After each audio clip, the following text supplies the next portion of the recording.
La voz salió distorsionada, no sé si yo hice algo mal, vamos a ver ahora. No sé dónde, vamos a ponerlo acá.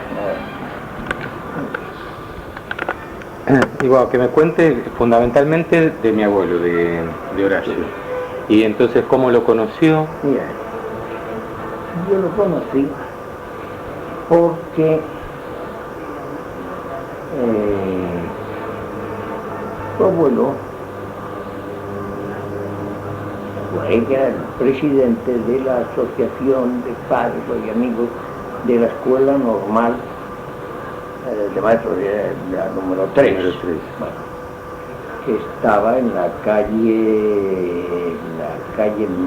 a ver, Entre Ríos.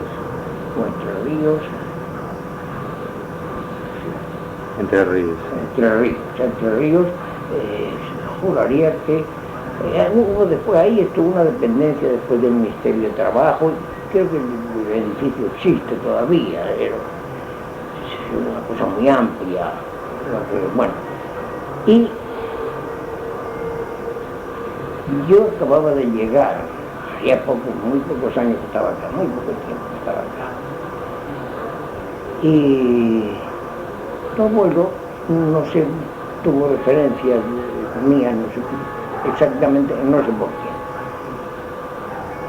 Y me habló por teléfono, para que nos reuniéramos, yo fui a verlo a la calle Sarmiento, y me dijo que quería hacer un curso de perfeccionamiento de castellano para alumnos recibidos ya en la escuela normal. Y entre ellos estaba tu padre. ¿Cuándo pudo ser eso? 40... A ver... ¿Tú te acuerdas qué año nació tu padre? En el 22. 22. Pues tiene que ser el 41 o 42. A ver si va grabando bien. Bueno, y hice el curso, y en la primera entrevista a mí me cautivó la personalidad de tu abuelo, porque era el prototipo del señor argentino, del argentino culto, intelectual, profesional, médico que nosotros conocíamos en Europa. Auténticamente culto, con una gran preparación, con dominio social en todo, maneras, lenguaje, y además con una cosa magnífica del argentino. Para mí, claro, ya en aquella época es algo que todavía para mí tenía más valor, que era la cordialidad y la generosidad de afecto. Tu abuelo tenía eso. Tu abuelo era un hombre que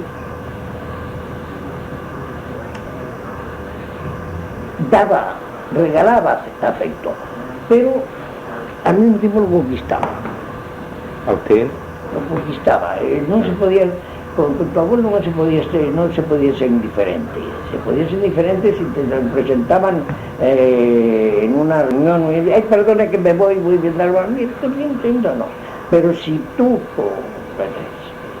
cualquiera, hablaba con tu abuelo 10 minutos, bueno, sabía que en tu abuelo iba a encontrar siempre un amigo. En mi caso, por la diferencia de edad, un amigo tiene que respetar, pero junto al respeto, no te digo por encima del respeto, pero mezclado, unido al respeto, el cariño, el afecto. Porque en esos 10 minutos tu abuelo se había abierto en afecto hacia mí. Él no era, porque era sincero, no era la cosa de tu abuelo, todo fue muy sincero. en eso como en todas sus actitudes. Bueno, y ahora te voy a hablar de eso. Esa, tú notabas que la atención que te prestaba, la ayuda que te podía dar, el consejo que si tú le pedías te daba, era sincero, era claro. Bueno, y esa sinceridad y esa claridad la tenía en su conducta. Para tu abuelo, yo lo conocí por fortuna, para la mayoría mía, para la mayoría nuestra, la familia. Lo conocí muy bien, porque tú sabes, nosotros frecuentamos a toda la familia, íbamos con la familia, Pili, mi mujer, mis hijos y yo, íbamos con muchísima frecuencia a tu casa, muchas veces nos quedábamos allá a comer, hablábamos y bueno, no, vamos a ir a tomar café, íbamos ahí y todo. Bueno, es que yo conozco bien a José tu padre, así como conocía por la referencia que tenía, se hablaba mucho de tu padre y de tu abuelo, se hablaba mucho de tu abuelo, en ese momento tu abuelo era una personalidad en Rosario, el doctor Carnava tenía una cosa que claro, yo no sé, ahora no se dan cuenta, pero tenía la obra del hospital de niños. Eso solo era extraordinario, pero era extraordinario también lo que él hacía por atender a muchos niños que necesitaban y que sin el doctor Zernava no hubieran podido salir adelante. Y él lo hacía no por ganar, perdía seguramente, en muchos casos perdía. Lo hacía porque y en eso era eso de que la medicina es un sacerdote, sí, parece una cosa, pero para él era una responsabilidad, un deber. El ser médico y el atender a los niños, pues para él era una obligación moral que la cumplía, y yo creo que la cumplía porque desde niño debió sentir esa necesidad de ayudar a otros niños. Tu abuelo tenía un afecto extraordinario por toda su familia, y conmigo hablaba muchas veces de sus padres, de su madre sobre todo, de su bisabuela sobre todo. Él sentía la infancia, la infancia su infancia había sido para él importantísima. Es decir, el ser niño para él había sido una cosa importante, y eso indudablemente que lo trasladaba hacia los demás. Cada niño tenía ese concepto de su importancia, y él sobre todo tenía la importancia de todo, y entonces él tenía que ayudar. Me acuerdo de contarme con toda anécdotas de su infancia, y había una cosa que, claro, hoy la gente, a lo mejor hoy la gente se emociona por tanta tontería que por las cosas serias ya no se puede emocionar. Había en aquella época un valsecito, no sé si existe todavía, si se canta todavía, era el mantelito blanco de la humilde mesa. ¿Tú lo has oído alguna vez?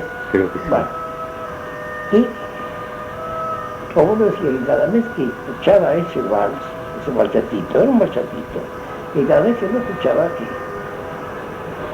que se emocionaba, que sentía una cosa dentro, como si de repente el corazón empezara a latir más despacio, y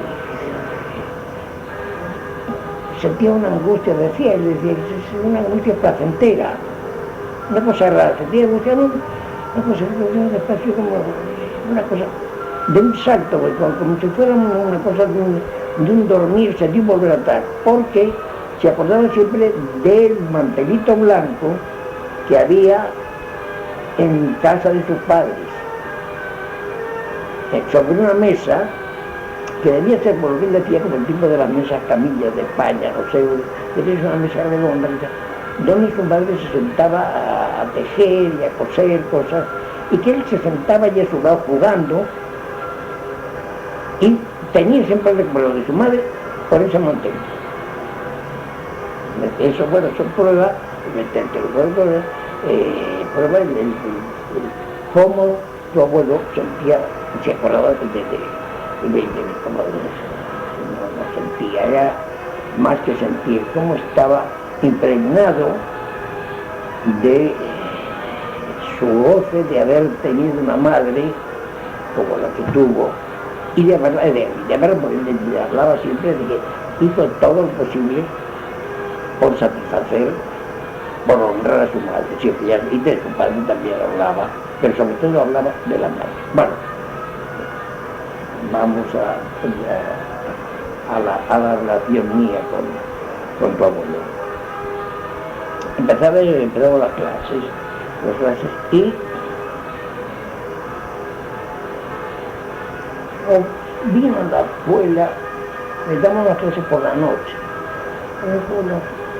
o vino a la escuela, o nos encontramos, porque salía poco tu abuelo, porque ya cuando yo lo conocí, tu abuelo ya había tenido un infarto, un infarto que es cuando el infarto de 30 y tantos. No me acuerdo. Creo que fue un infarto que me contaban, yo no se lo quise decir nunca, si lo hubiera estudiado ahora, se lo contaban, que era tal la consideración que le tenían, que cuando tuvo el infarto, estaba, no se pudo mover no lo pudieron mover de casa, estaba en la calle, en la casa de Sarmiento, y que el intendente, no me acuerdo quién era, no sé, que el intendente mandó enarenar la calle para que no hicieran ruido, para menguar el ruido de las caballerías, de los coches al pasar, que mandó enarenar durante la cuarentena o el tiempo que los médicos dijesen que tenía que estar en reposo. Bueno, y salía poco todo. Yo no sé cómo, que no sé qué fue las cosas, empezamos a hablar de literatura española. Él conocía muy bien la poesía, sobre todo la del siglo XIX, y los comienzos de la poesía española. Empezamos a hablar, estamos hablando de un mundo, pero esto lo tenemos que seguir, y me invito a ir a su casa, venga tío, yo podía ir el sábado por la tarde, estaba libre de trabajo, fui, y me recibió, nos sentamos en un despachito que había en la habitación, entrando a mano izquierda, a mano derecha, en el primer balcón. Sí, la biblioteca. La biblioteca, ahí tenía. Bueno, yo habré ido allí a las 6 de la tarde. Bueno, se hicieron las 8 de la noche y estamos a las 4. Bueno, no tengo más porque le estarán esperando en su casa. Bueno, vénganse el sábado. Y desde entonces, yo empecé todos los sábados. Y me contaba muchas veces que a mí me interesaba, que me contaba muchas cosas de la vida argentina, incluso cosas de la vida política que yo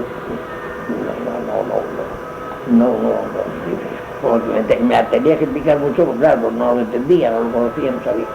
Y muchas cosas de literatura, de gramática le interesaba mucho hablar de esta palabra y esta, por qué se decía así, algo muy fuerte. Y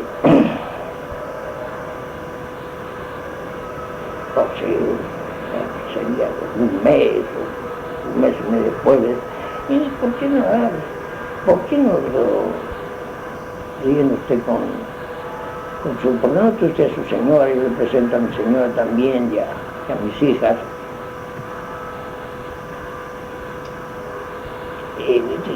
Ya había nacido Pilarito, era chica, y fue, y congeniaron muy bien con tus tías y con tu abuela y con la tía Elena. ¿Tú conociste a la tía Elena? Era el preferido yo. ¿Eh? Yo era un bebé, pero era el preferido.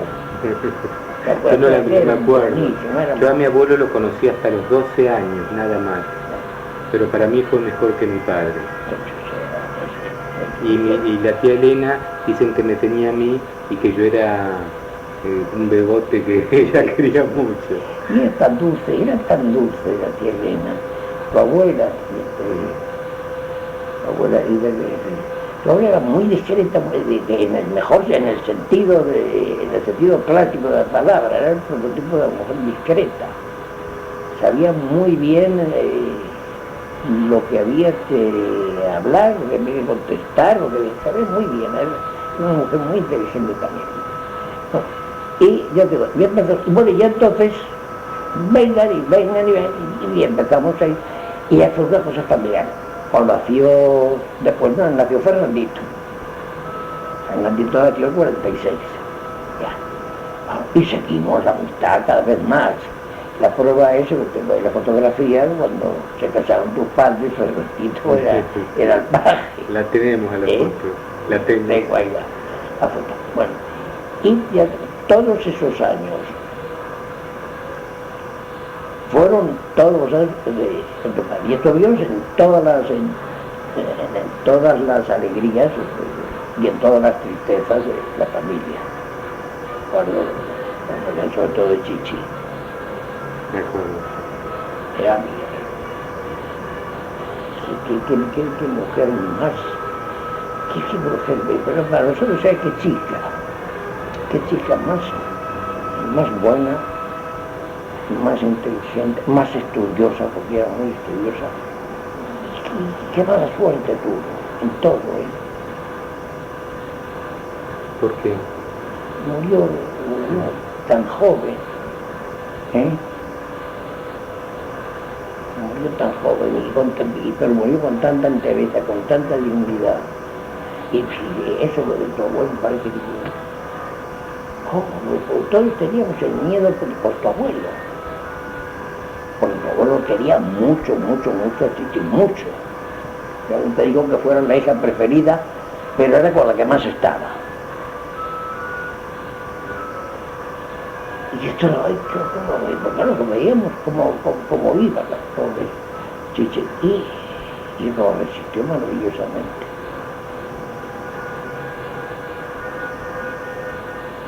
Sí, me acuerdo. Extraordinario, Teresa. La biblioteca fue transformada en la habitación de Chichi, donde lo recibió. Sí. Bueno, y es que la biblioteca sí era un poco de la habitación de Chichi, porque Chichi era la que más se ocupaba de la biblioteca.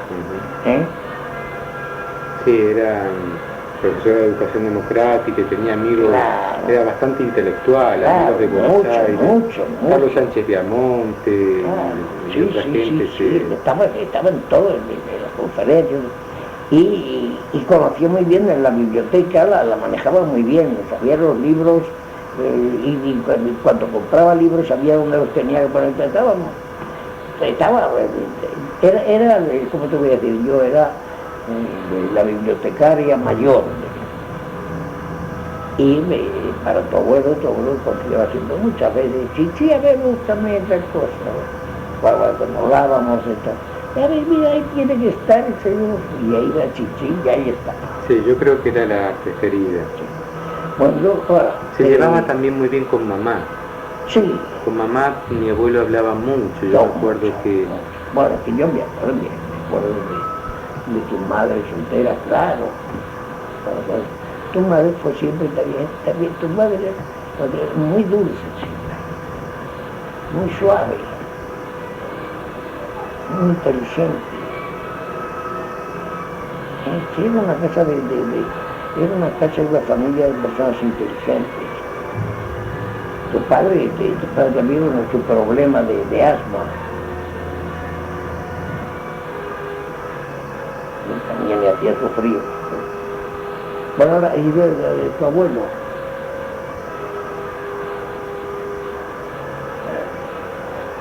¿El hospital de niños? El hospital de niños. ¿Qué sabe usted de eso? ¿Qué podría decir? Bueno, el hospital de niños, Desde su creación hasta que lo conocí. yo lo conocí porque el hospital de niños salió. También lo sacaron del hospital de niños. Dice que hubo otros varios profesores, otros lo sacaron o se marchó. Cuénteme lo que se acuerde. Cuénteme cómo se acuerde. ¿Cómo le parece que fue? No me acuerdo.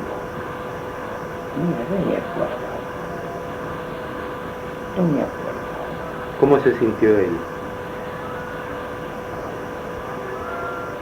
Mira, yo de ver cómo se sentía.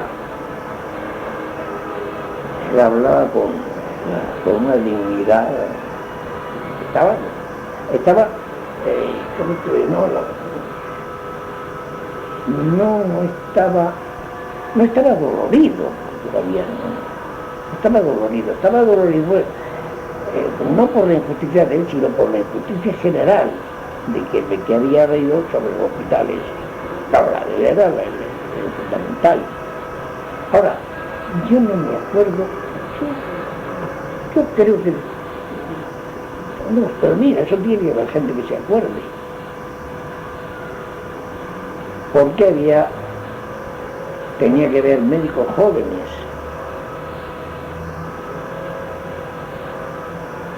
Y yo no soy el único que llega a esta edad, tiene que haber, Sí, algo me ha contado la doctora Lobel.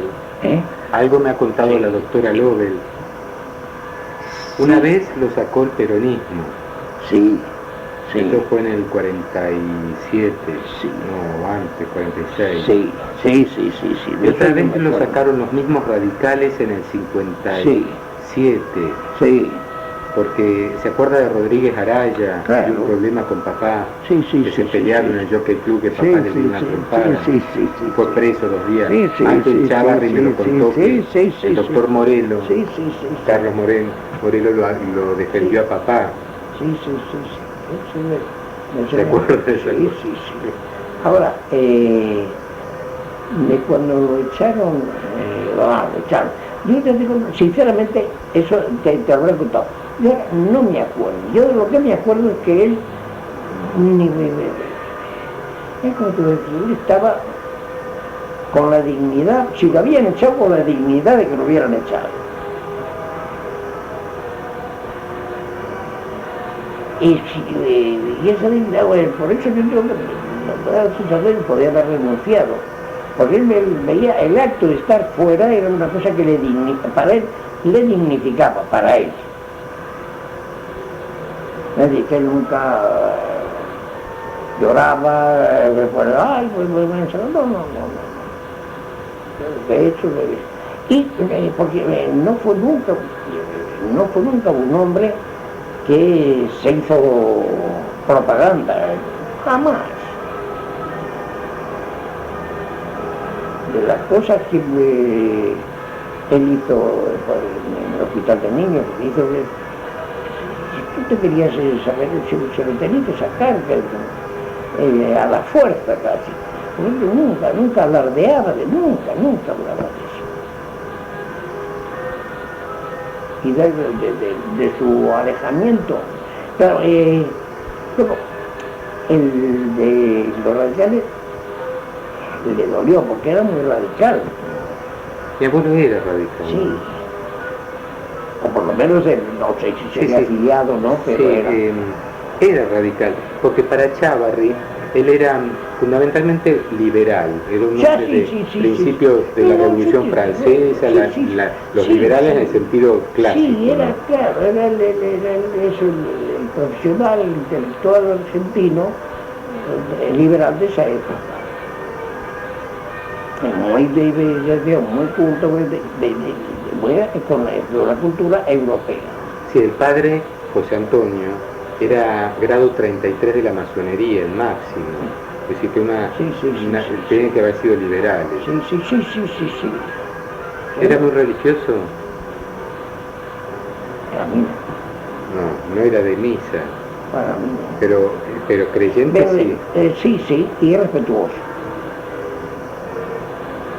No creo que fuera, yo no, en fin, nunca he vivido de cosas religiosas, no. Pero era, sí, cuando se hablaba era respetuoso. Creyente sí creía, él creía, pero no, te digo, sí que creían en Dios. Ahora, pero no era cuando a la clerical. religión, siempre ya podía ser católico, no hablamos nunca de eso. Clerical no le parecía que... No, clerical, no. Y además eso, lo que tú decías antes, liberal con un prototipo de la estricta moral laica. Es decir, una moral sin redimir, por lo tanto, como suele ocurrir en esos casos, llegando casi en cuestiones morales al puritanismo. El puritanismo. Siempre en los casos esos, la moral laica mencionando muchos son puritanos, se indignan más por las cosas, por las inmoralidades, eso sí te va a decir, por las inmoralidades de todo tipo, ya fuesen inmoralidades de corrupción, ya fuesen inmoralidades de tipo sexual, se indignaba. Sobre todo si había hipocresía por medio. Entonces te define el carácter del liberal de la época. Si había hipocresía por medio. Era además muy austero, tenía dinero, pero me han contado que no era un clubman, por ejemplo. No era de hacer vida social. Si ya te digo, yo empecé, salía poco. Iba al teatro, creo. Sí, iba al teatro, claro, iba al teatro. Si había una cosa que le interesaba, si había algún concierto que le... Sí, iba. Pero vida social no. Porque era eso muy, como se decía en aquella época, muy hogareño. Estaba en su casa muy a gusto. Y él lo veía cuando lo reuníamos, le veía con toda la familia reunida, porque ya estábamos con nosotros, y allí Pilarín, y todos jugando ahí. Tú veías contento. Era eso lo que le gustaba. Sí, me acuerdo. Era eso lo que le gustaba. Comía muy frugalmente también. Sí. Me acuerdo que comía papas hervidas con una loncha de jamón cocido, pollo. Excepto en Navidad. En Navidad me acuerdo que comíamos bien. Claro. Comíamos muy bien. Sí. Ahora, yo te insisto en eso, también le ha tocado su sentido de la moral. Sí, era inexorable eso. Muy en ese diario, muy correspondiente, cosa que correspondía muy bien a ese tipo de que llega se da muchos casos también el libre pensador, que tiene la moral natural, y son terribles, pues llegan al puritanismo. El libre pensador llega al puritanismo. El libre pensador puede llegar al puritanismo. Puede llegar, claro. Sí, verdad que sí. Puede llegar. Eso le pasaba un poco a mi abuelo, ¿no? Era muy estricto con la moral. Muy estricto. Fíjate que sobre todo cuando en las actitudes inmorales había hipocresía, eso era algo que no podía aguantar. Era de juicio sereno. A veces se exaltaba, pero se exaltaba ante la injusticia o ante una ruptura consciente de los valores. Eso sí, se exaltaba, nunca llegaba lujuria ni al arrebato, no, no. Y no se escapaba jamás, que alguien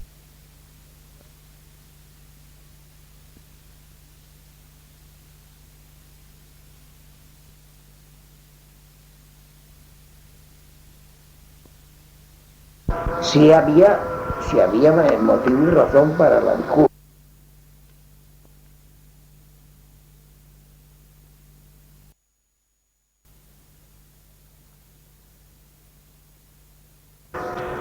En la cuestión de dar nombres, se me han olvidado todos esos nombres. Puede contar la anécdota sin nombres. Se me han olvidado. Yo sé que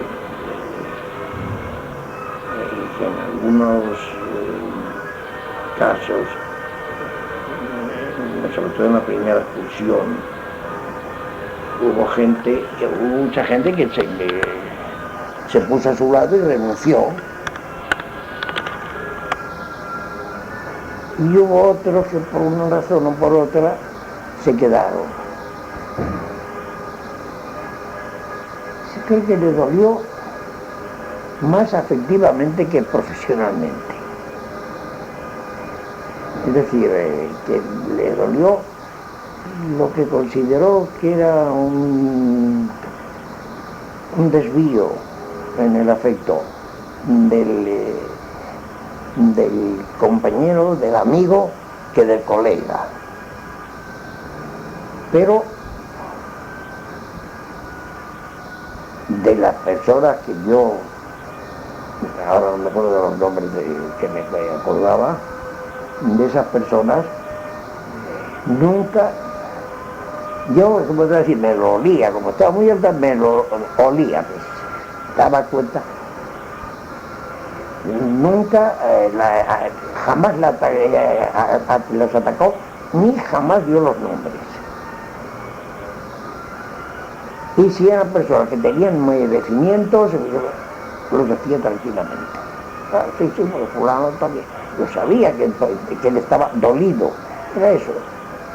No sentía rencor, sentía dolor. Entonces, pero tú le veías a los chicos, vale, muy trabajador, ha hecho estas cosas, es capaz de hacer esto. Se le han encargado, sí, está en muy buenas manos, y si le han encargado su trabajo, está en muy buenas manos. Que también, claro, en el sentido de la justicia. Y, claro, la comprensión, pensaba que la gente que no le habían traicionado por traicionarle, mejor dicho, que no le habían traicionado, que no habían tenido a lo mejor más remedio, o no habían tenido capacidad para tomar otra actitud. ¿Qué más te puedo decir? ¿Usted sabe cómo le llegaron a poner Vilela al hospital? Yo leí que en el 41 sí. Se le impuso el nombre Vilela.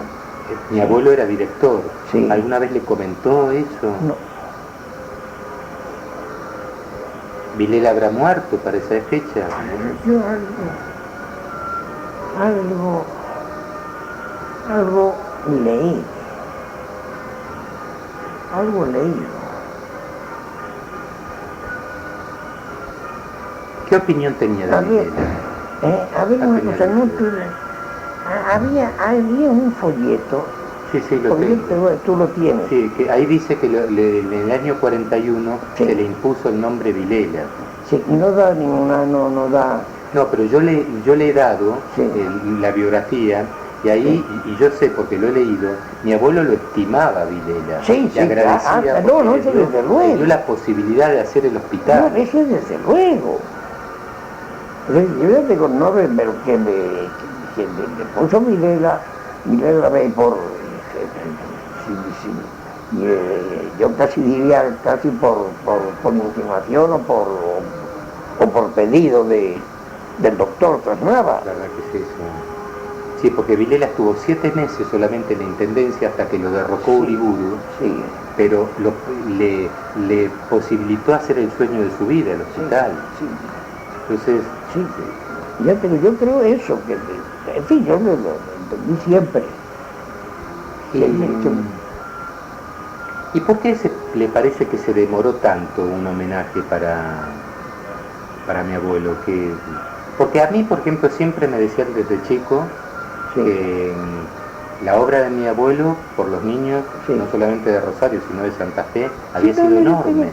Enorme. Sí, yo te he dicho de los chicos, pero no únicamente los chicos del hospital, los chicos de los ranchitos, en todas partes. Y para mí se sabía así, eso se decía, porque yo no se lo pregunté, porque si yo seguro sabía que me iba a desviar la conversación, porque no, ya te he dicho que no era un hombre que se me daba, el autobombo para él no existía, se le caería la cara, de vergüenza de decir, sí, yo he hecho otra cosa. Pero se decía, se hablaba, me iba a atender el doctor Fernando, cuando nosotros llegamos, los nombres de los médicos había cosa que ahora, por desgracia, no ocurre, y hay médicos muy valiosos ahora, pero ahora los médicos, no sé por qué tienen, quizá porque hay futbolistas y bailanteras que tienen más méritos. En aquel momento los nombres de los médicos circulaban por la ciudad, los conocía todo el mundo, aunque no lo necesitaba. Yo no lo sabía, yo lo sabía, fulano, el doctor Estafieri, el doctor Clemente Álvarez, el Gonzalito, el doctor Sonaba. Bueno, entre esos nombres estaba todo. Estafieri fue el que fue a casa cuando murió Tato. Llegó en 2 minutos, llegó, me acuerdo, perfectamente.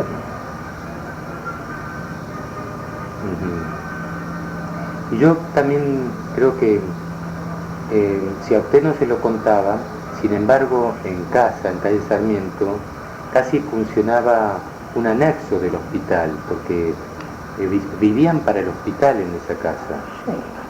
Sara daba clases, también Chichi daba clases. Eso sí. Sí, eso sí. De servicio social. Sí. Se organizaban en la cooperadora. Sí, no, es que él era el director, de eso sí te puedo decir. No porque él lo negociara, sino porque yo lo sabía, porque lo veía, porque era público. Él no era el director médico, él era el director, fundador, padre del hospital. Y se preocupaba como seguridad por todo, como el padre se podía ver desde los libros de texto hasta los zapatos que ellos pues el abuelo de los se preocupaba por todo. Y como era un hombre, además eso, claro, era un hombre que quería la cultura. Para él la cultura era una cosa fundamental. No era una cosa fundamental, es que era una cosa obligatoria, era natural, tenía que ser, la cultura era una cosa que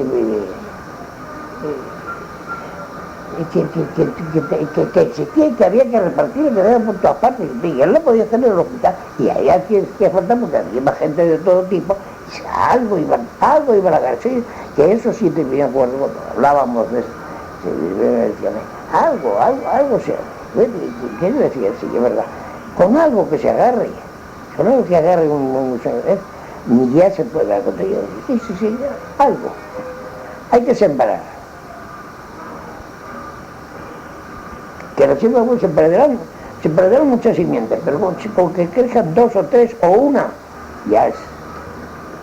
Eso sí lo tengo. Sí, claro, eso no hace falta decirlo. No era el director, tu abuelo no era el director médico, era el director padre. Y toda la familia, y todo lo que, claro, y todo lo que pudiese él buscar, si había, no sé si lo necesitaba, no sé, pero estoy seguro que un chico que había, un especialista, que él lo conocía, llamarle por teléfono y decir, mire doctor, hágame el favor, venga usted. Y lo hacía y lo conseguía, y no creo que nadie le negase a tu abuelo esa colaboración. No, a mí me dijo, yo le pregunté con 10 años, 11, ¿por qué no se jubilaba? Me dijo, un médico nunca se jubila, atendía en casa siempre. Siempre ya estaba cerca de morirse, ya mayor, y atendía siempre que venía gente a casa pidiendo atención, la atendía siempre. Bueno, a ver, estamos ya, bueno, ¿qué más? A ver. ¿Lo sentía patriota?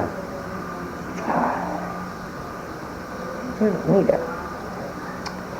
los que llegamos a vivir en esa época y vivimos, conservamos una cosa, que yo ojalá esté equivocado, pero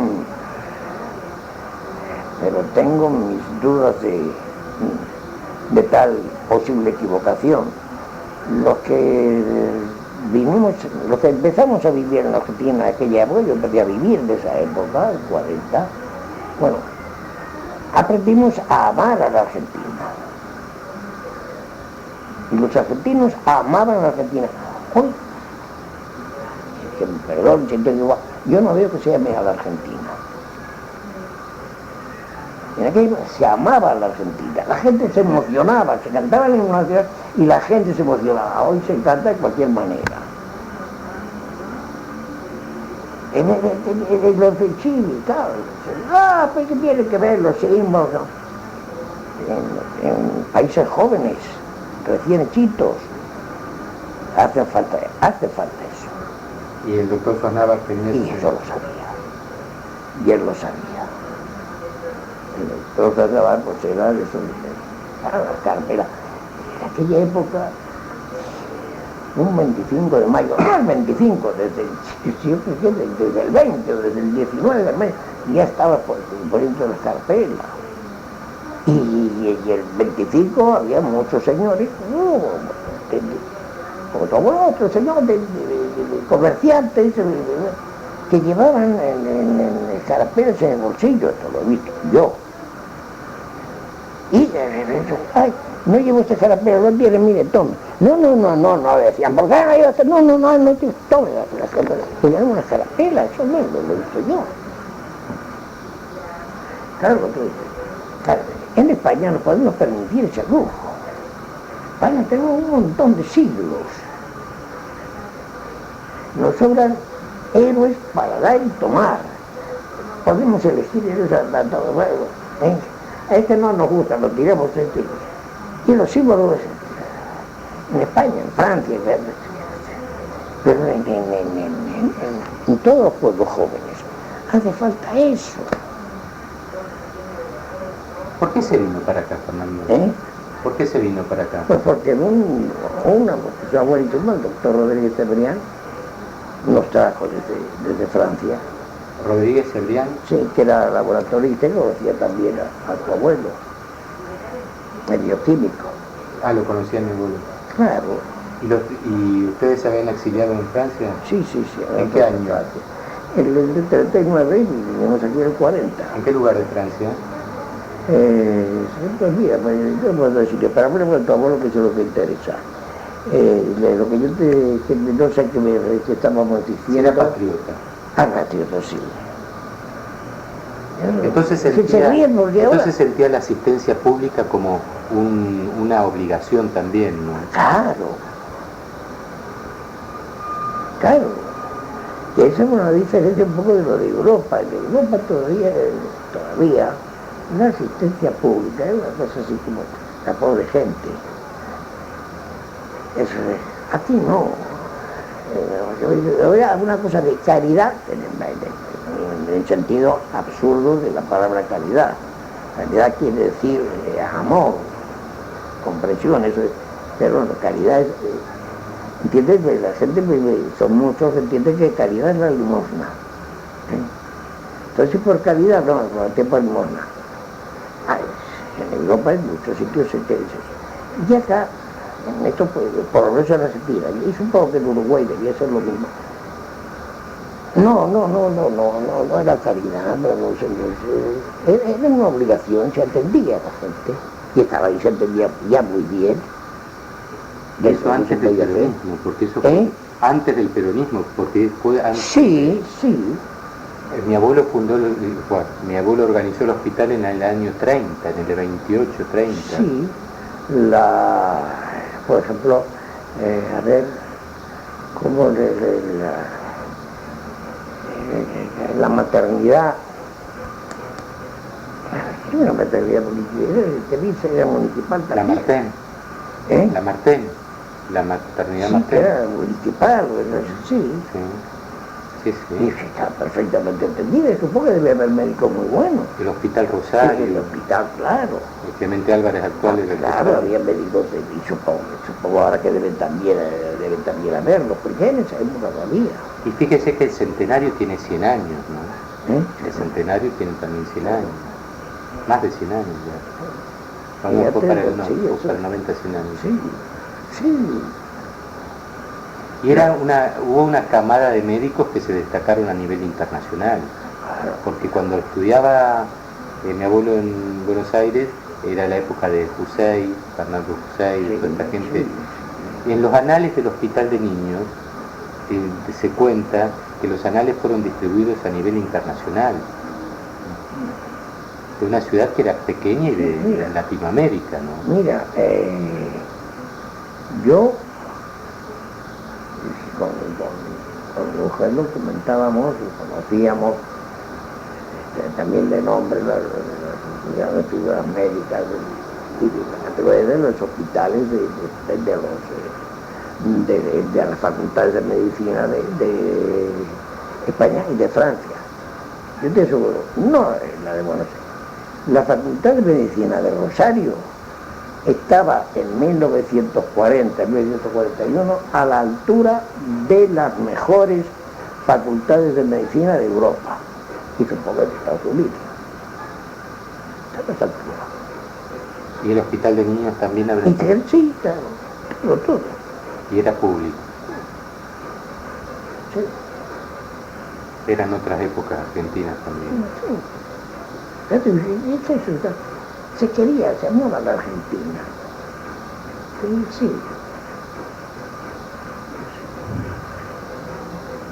No sé, a lo mejor yo estoy equivocado, a lo mejor yo también me he hecho un anciano reblandecido, ya te digo, yo soy español, pero quiero a la Argentina, pero es así, quererla.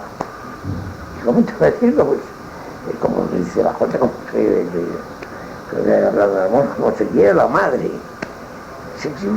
la quiero, y la gente la quería así. Entonces hacía la cosa por la Argentina tenía que dar, no sé, a lo mejor estoy equivocado, a lo mejor, ya te digo, es de viejo, a lo mejor es una manía, es una cosa de senilidad. ¿Usted estaba en la capital cuando lo sacaron a mi abuelo del hospital? ¿A quién? Usted estaba trabajando en la capital. Sí. ¿Y se acuerda si hubo publicaciones al respecto para que yo busque o no? No, mira, búscalo a ver, pero no, muy poco, no era. Busca, a ver.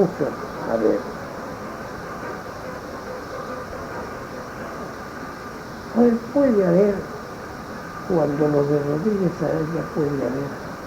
La otra, la del 56, 56. 57, o 57, sí. Puede haber. Pero no creo que... Mi abuelo se enojó mucho con papá. Mi abuelo se enojó mucho con papá. No le gustó esa acción. No. Claro, porque no. Porque a tu abuelo, claro, que era otra cosa, no le gustaba la violencia. Pues además, claro, ¿sabes? La razón estaba por encima de la fuerza para él. Era en esos tiempos, la razón estaba por encima de la fuerza.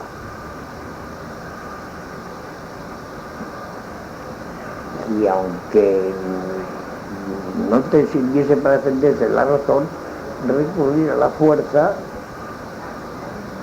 no estaba bien. Únicamente si era en defensa propia, podríamos decir.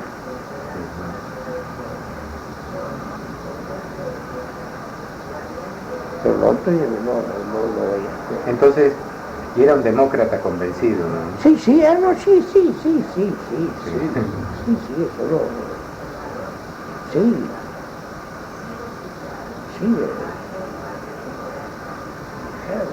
Para mí fue, Fernando, lo mejor que tuve en la infancia.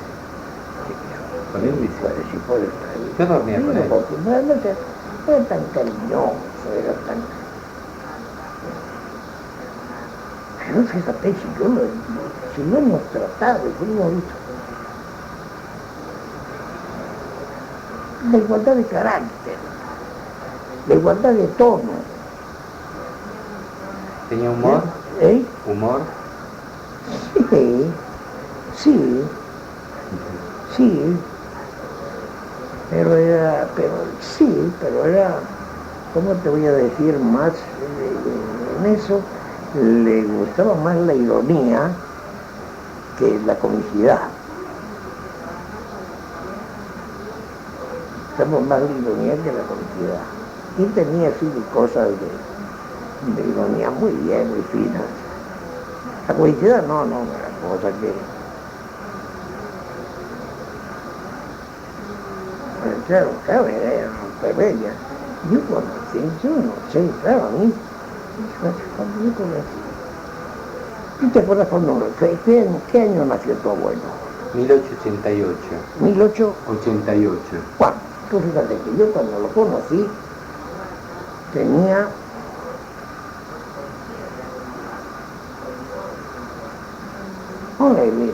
Ponle 60 años. Hoy 60 años es un muchacho, ¿no?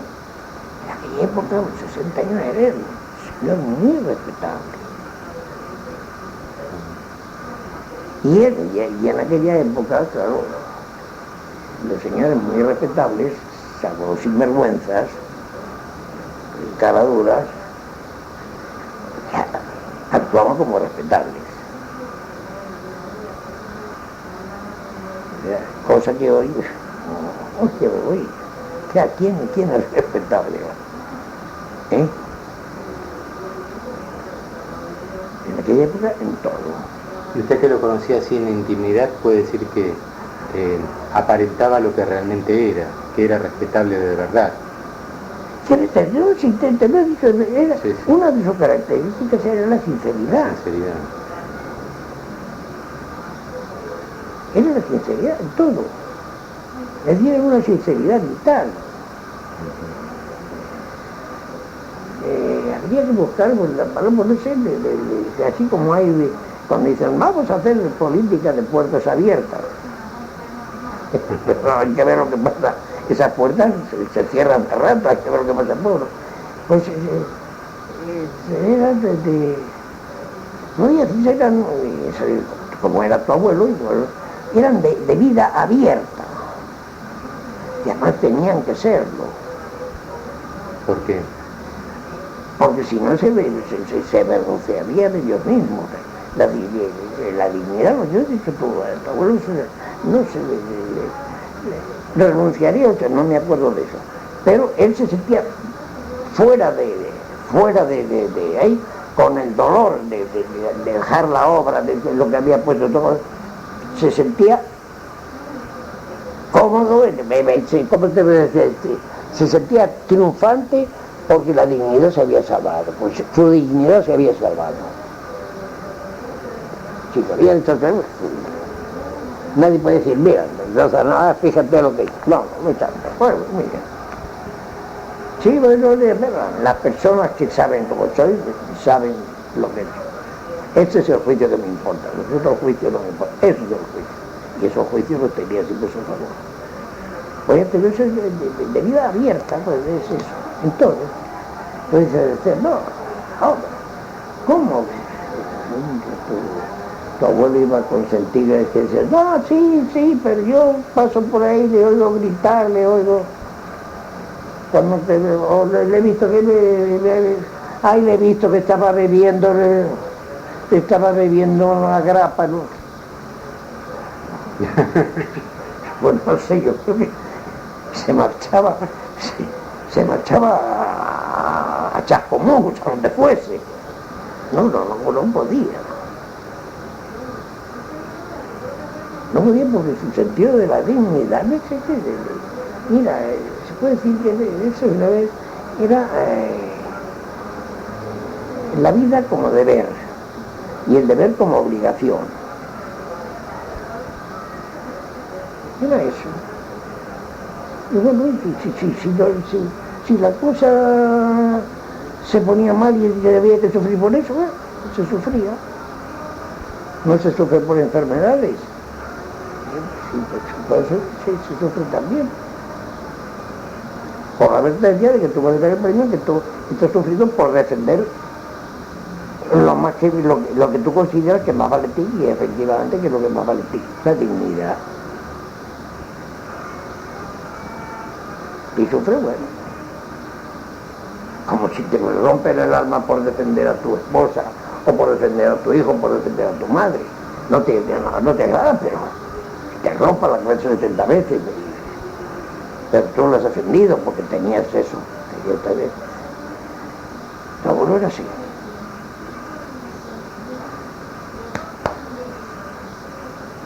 Muchísimas gracias. Así que lo que... Y es de eso. No sé si... Es la imagen que tengo yo también. No sé, ¿cómo eran aquellos hombres? No sé. Sí, es lo que dice la doctora Lobel, dice, una rectitud que asombraba, una cosa que en casa, por ejemplo, se vivía un poco duramente, le cuento, por ejemplo, Chicha para nosotros, quería ir a una fiesta con una amiga que tenía la falda un poquito corta, o que había salido con un hombre, y mi abuelo le decía, a esa chica no la ves nunca más, y no la veía nunca más. Era cosas así. Era en eso inflexible también, ¿no? ¿Veis? Ahí tú has puesto un ejemplo del puritanismo, porque es realidad. Fíjate lo que sería en aquella época una falda un poquito corta. Fíjate lo que sería. Eso es puritanismo. Sí, yo creo que lo llevaron, pese a todo el fausto de la casa, a una vida asceta. Nunca viajó al exterior. Sí.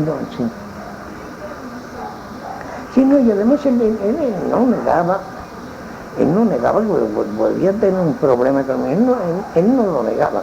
Yo decía, porque claro, llegamos a tener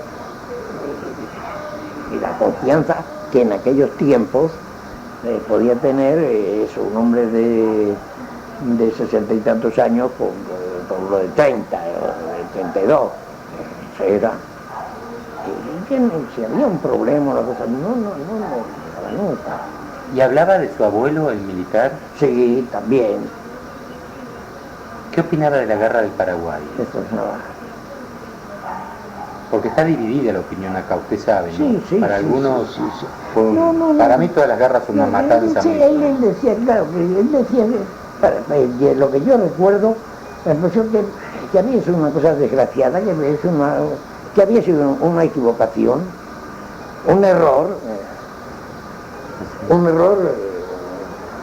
trágico.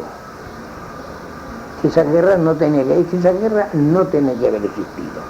Es decir, había sido una equivocación moral. Pero él fue presidente o comisionado de los guerreros del Paraguay acá en Rosario y esa postura la hacía pública. Claro. Muy bien. Entonces ya estoy hablando conmigo,